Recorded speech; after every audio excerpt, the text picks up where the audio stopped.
All right, good morning. Welcome to Thursday, MobilityWOD. Yesterday's homework was to talk about the Psoas, and hopefully your calves are feeling better, your knee is feeling better. Today we are going to talk about kind of how to open one of the deep hip flexors, and then thinking a little bit differently about the hip flexor. The Psoas is functionally the filet mignon of the human being. It's a little known fact. Something that I certainly appreciated when, as a junior anatomy student at PT school, I took a guy apart for a year, and I found out that my special talent is that I was the best face skinner in the class. It's actually a little known fact.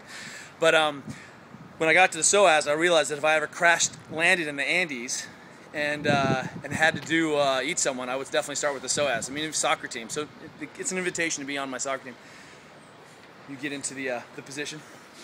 One of the things we don't think about with the Psoas very much is its effect, and it's one of those muscles that crosses about 17 joints. It starts kind of the top of the lumbar, maybe even has some fibers going a little bit higher, runs across all those joints, bowstrings the pelvis, and then attaches deep into the leg down here, and we'll show you that in a second.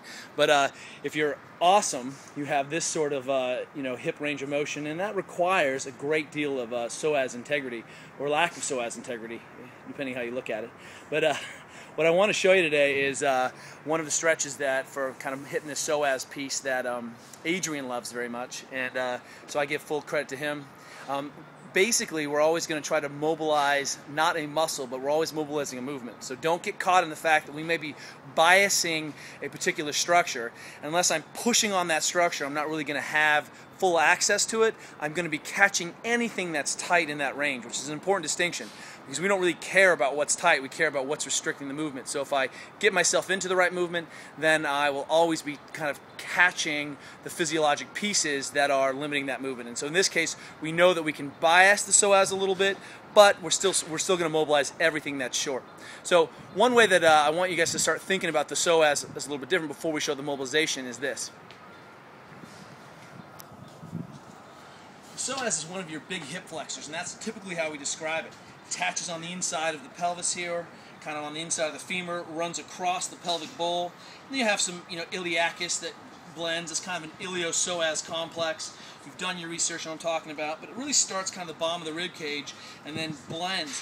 One of the things that we think about is it pulls up. Most of the exercises we do are with a fixed leg. We're squatting, we're deadlifting, we have a fixed femur, and then that Psoas really isn't pulling the knee to the chest as much as it ends up pulling the hip forward.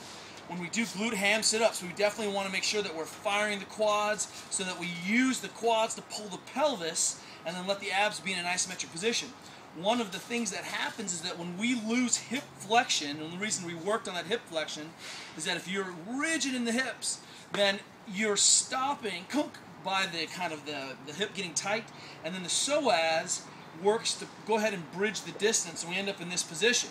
So that tight hip position where you're struggling to get that knee to chest, like we're working on the squat, is made worse by, or is compounding, this kind of overextension position.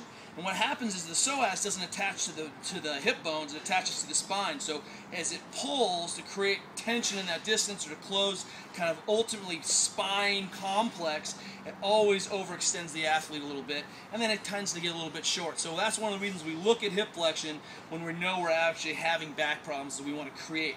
And if you're sitting at your desk all day and your hips are tight, then the way that you lean forward is always done. You're basically leaving the pelvis behind, and you're just overextending, and you end up with the man belly. So it's no good. So we want to be straight up and down. If anything goes, you're limited by the hip capsule, not man belly. That's not cool. All right. So banish the man belly, or girl belly as it was. You can, it's equal opportunity. So here's Adrian's stretch. We like to do this on the through a wall. Down here at the gym, we have all these poles. So Adrian sticks his leg through behind him. He winds that up, and this could easily be a door frame. So he's starting by just sticking the foot back. He's really working on extension here.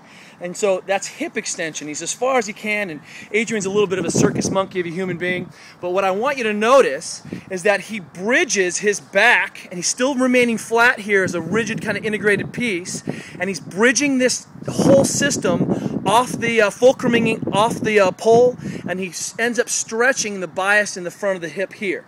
So, you know, that spot, and so you might feel this across the belly and into the back as it gets tight, but you also may feel it more at this distal insertion. And I'm not pushing or pointing to anything of reference here, because you can't see it on the camera anyway, it's too small.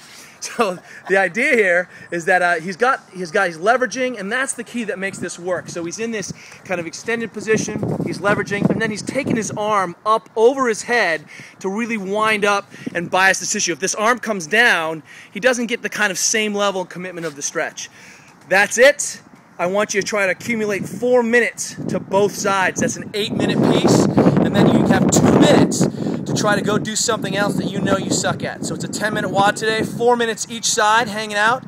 If this causes you back pain, stop, reposition, take a break, come back in.